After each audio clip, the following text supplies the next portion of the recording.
The Purple Revolution. I'm not joining. I let this be a daily reminder. The black people, you don't have to move a single muscle. I'm going to show you in a minute and a half why I have a hard time trusting this purple revolution. We want to be friends now. All right, you gonna take accountability? No. You gonna stop being racist? No. You gonna stop being sexist? No. You gonna stop being misogynistic? No. You gonna stop defending pedophiles? No. You gonna stop supporting Trump? No. Oh, well then no. You guys are mean. I'm going home. I'm just gonna say it. People couldn't get behind the Purple Revolution because it didn't feel like a revolution at all. A white boy called for a purple revolution, and white people refused to join it. Why would black people join it? Just asking. Why would black people join a revolution that fellow white people don't want to join?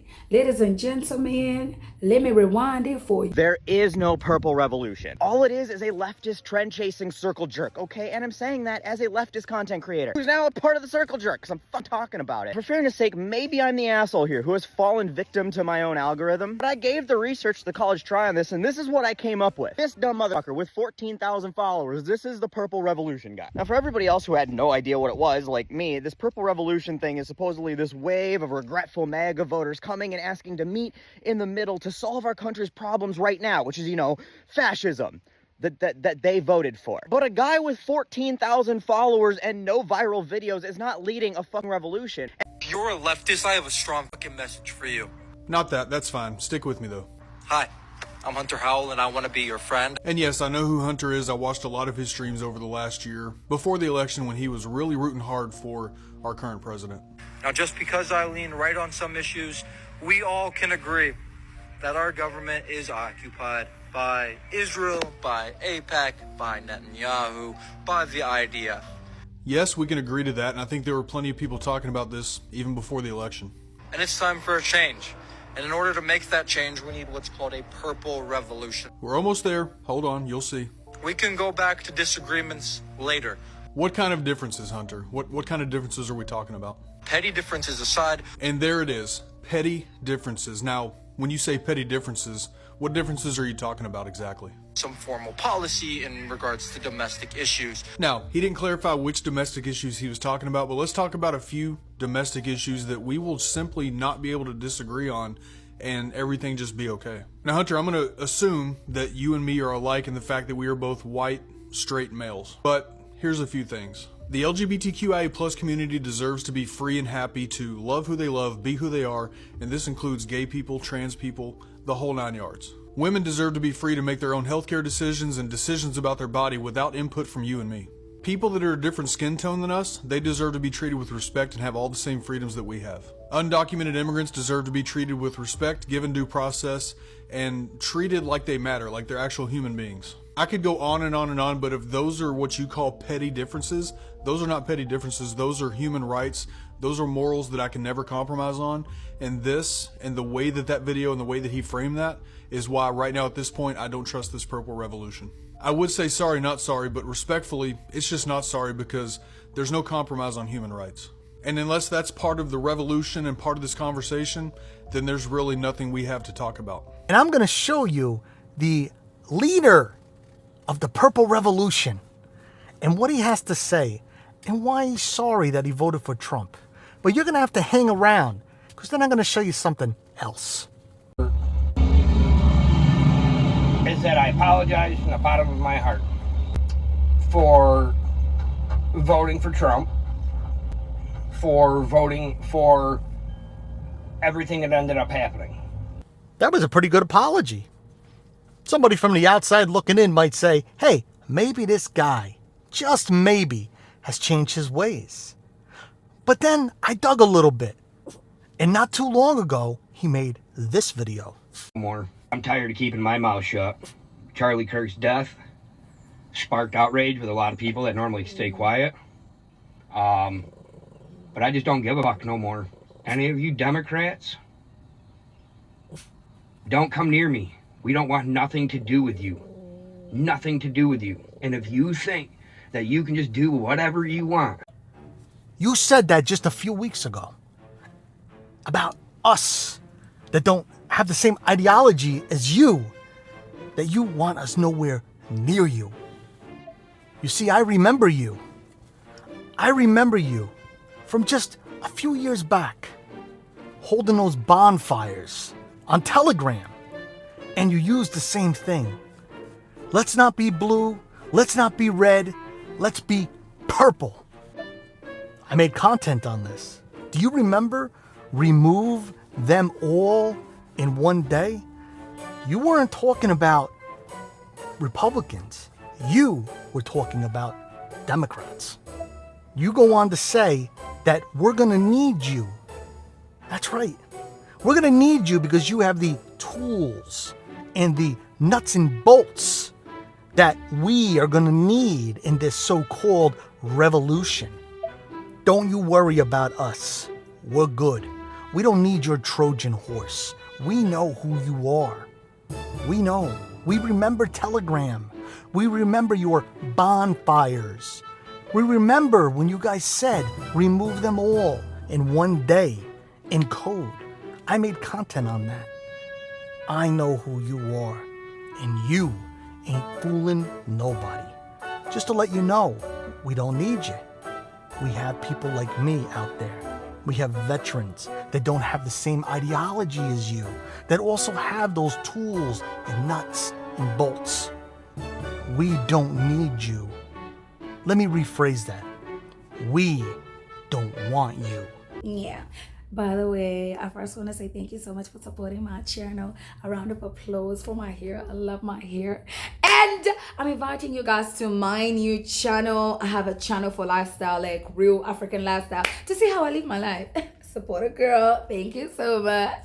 But anyway, back to the Papa Revolution. Let me just show you what white people are saying. I had a bunch of white dudes, some of who voted for Trump not once, not twice, but thrice, come to us after almost a year of absolute horrors, where they realized that their demographic wasn't going to be spared from the atrocities of this administration. And they looked right at us and said, we, with our infinite wisdom, are here to save you and lead you to victory if you join me in the middle where I feel comfortable and will not be held accountable. We can work out our petty little differences of human rights sometime down the road. And then on top of that, a white woman with a bold glam filter said, yes, this is what accountability and change looks like, even though 3 weeks ago they were going on racist rants on the internet and co-signed on this movement. Now imagine in an alternate universe, they had come to us and said, I have made some mistakes. It is my turn to watch, to listen, to learn so that I can be better. How can I help you? To which we would have responded, go talk to your people. I'm tired, so somebody's going to have to help me. I just heard and learned about the purple revolution. How is that not just tone policing? How is that not just like white people on the right tone policing everybody else for their legitimate concerns and not feeling safe with those people? Like, that group has not fully dealt with the fact that, like, y'all aren't safe. Y'all tortured huge groups of the population. And there's a lot of people that are never going to feel safe with you, boo-boo, ever. That doesn't mean we don't want you to come fight on our side eventually, but we're not going to let you sit at our table. You aren't safe. And we're especially not going to let you sit at our table until we've seen you do the work to actually unpack the shit that got you here. We're not just going to welcome you with open arms because you finally figured out that you and your family might be in danger. I'm just going to say it. People couldn't get behind the Purple Revolution because it didn't feel like a revolution at all. It felt like the same old guard was at the helm. And yes, I am talking about people who look like me and who have the privilege that our skin color brings. What do we have to add to the conversation when it comes to talking about vulnerable or marginalized communities? The truth is, we don't know how to speak to communities who've been marginalized and oppressed because we were typically the ones sitting in the seat of being the oppressor. That's why it's time for the tables to be flipped. It's time to see voices that were once marginalized amplified. In fact, it's past time. A movement that says just get on board and we'll talk policy later is never anything that I'm going to be a part of. Yes, a revolution is about bringing people together, but it's also about the kind of world that we want to create together once this is all said and done. And we can't save that till the very end of the fight. No, human rights and equality need to be laced into every single thing that we're doing moving forward. And the people who can speak into this in the here and now are the people who this is their lived everyday experience.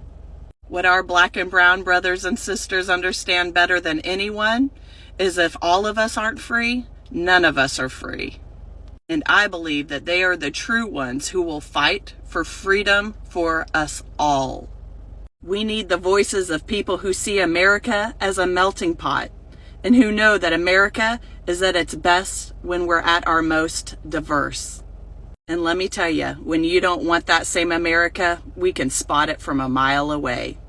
We're not interested in restoring America back to a former version of herself. We want the America that lives up to its reputation of liberty and justice for all. So don't give me that same old, same old. It's past time for someone new. Oh my God, white people exhaust me, especially white cis men. Because what do you mean to tell me that this little white boy is wanting to lead a purple revolution? I mean, this little white boy is giving the same energy as this little white boy. Which are basically two losers that nobody wants to play with, not even their Republican Party. Because no matter how racist Nick Fuentes wants to get, Trump doesn't like him. He's a loser. And this Hunter boy is giving that same energy. So now you're trying to look towards the left for a purple revolution, thinking that, hey, you can bamboozle all of us leftists with your rhetoric, that you want to find equality and a middle ground for us to unite so we could fight this fascist regime together. Yeah, sure. I'll believe it when I see it. Why don't you put your money where your mouth is? Why don't you actually be at the front lines fighting against ICE raids in Chicago or Portland, Oregon? And why don't you donate your money to the DNC and perhaps support a qualified, educated Black woman? I hear she has a book out as well. Yeah, I don't know. A certain Proposition 50 is coming up on November 4th for Californians. Perhaps you could pass out posters so we could redraw the district maps to find equality with Texas and their gerrymandering of district maps. Until I see actual action rather than lip service, I'm not going to believe this purple revolution bullshit, especially when it's led by some little white boy. When you wake up as a white boy and do a purple revolution and your fellow whites are the first ones to say, nah, we're cool. We ain't doing it. I love to see it. You know what it said? It doesn't make sense at all to your own people, so Black people don't even have to think about joining you. We got a young new Charlie Kirk on the rising who is calling for a purple revolution because he's so disappointed in what Trump is doing to them, the broke white people. He decided to wake up and form a purple revolution where he's calling Black people to come together and form hands with the poor whites because like they need to fight DJT. And guess what? Black people said, let's first sit this one out. And he said, white people join me. You know, y'all feel me when I say we're so disappointed as the poor white people. The poor white people are refusing. And my question is, when are Black people going to join a purple revolution when them white people that want it are failing to join it? So this video is for the guy who wants to start the purple revolution. You have had a lot of videos made about you, and I wanted to make a video for you. I scrolled all the way back down to where you started your TikTok a few weeks ago and watched a lot of your videos. I'm coming to you as someone who voted for Trump in 2020 and grew up a Republican in Texas. And after spending the last 2 years deconstructing my entire life, I have wildly different political views, and I have learned a lot. You did something very difficult. You talked about waking up to the problems and the cognitive dissonance within the belief system that you hold. It is incredibly difficult to start questioning the things that you believe and the things that you have been taught. And it is also incredibly difficult to do that online out loud in the public sphere. I also did that. I'm an external processor, and so I understand. I really appreciated back in one of your earlier videos when you came on there and said, hey, I was calling for unity and I said some things. I know I didn't say them the right way and I apologize for that. That was awesome. But later, when more people were pointing out more things to you, you got a little defensive. And I understand it's really hard to get attacked when you have really good intentions and you are seeing these injustices and you want to do something. But I'm going to hold your hand when I say this, and that's just something we say here on TikTok that means I'm going to tell you something difficult, but I mean it with compassion. You are calling for a revolution of unity, but you and we are late to this revolution. It is already happening, and it has been going on for a very long time. These injustices that you are seeing in your belief system, other people have seen them for a very, very long time. The fight has been going on for unity for generations. And I love the idea behind a purple revolution, that there's no red and blue, that we need to be united, and that it's basically a class war. We're up against the elite. And I fully agree with that. But this cognitive dissonance that you're feeling as your eyes are being opened and you're waking up and becoming woke. I know. My parents use it as a slur too. That cognitive dissonance that you feel is the tip of the iceberg. You are starting to see that there is a huge systemic problem in our country, but there is so much more for you to learn. And spoiler, everything is interconnected, everything. And I know that it doesn't make sense yet, but I want to tell you, everything is connected to racism and colonialism. And I know that's really hard to hear. We can talk about that more later. But for now, I want you to recognize how important it is to understand that you are late to a game that started generations ago, which means you are not supposed to lead this movement of unity. You are here to support the people who have been doing this work for years and who have been following in the footsteps of people who have been doing it for generations. And that means, practically speaking, that you need to find other people and creators who are making content about unity, about these issues, things you want to learn about, people that are incredibly different than you are. And you need to listen to what they have to say. And you are going to be uncomfortable with the things that they are talking about. And your job, as you are recognizing this cognitive dissonance, is to learn to sit with your discomfort. That is your work right now. If you want to join the revolution, that is your work. You are probably feeling really enraged right now because you are realizing that you have been lied to and used by the cult of MAGA. And you are trying to channel that into starting a purple revolution, but you need to channel that into learning. You need to channel that into listening to people who are different than you, who know a lot more about revolution than you do. And here's the thing. You are a poster child for MAGA. They used that. But now you're going to reclaim that, and you are going to use your face and your position to advocate for people who don't have the same power that you, as a poster boy who looks like a poster boy for MAGA, have. That's how you serve the revolution.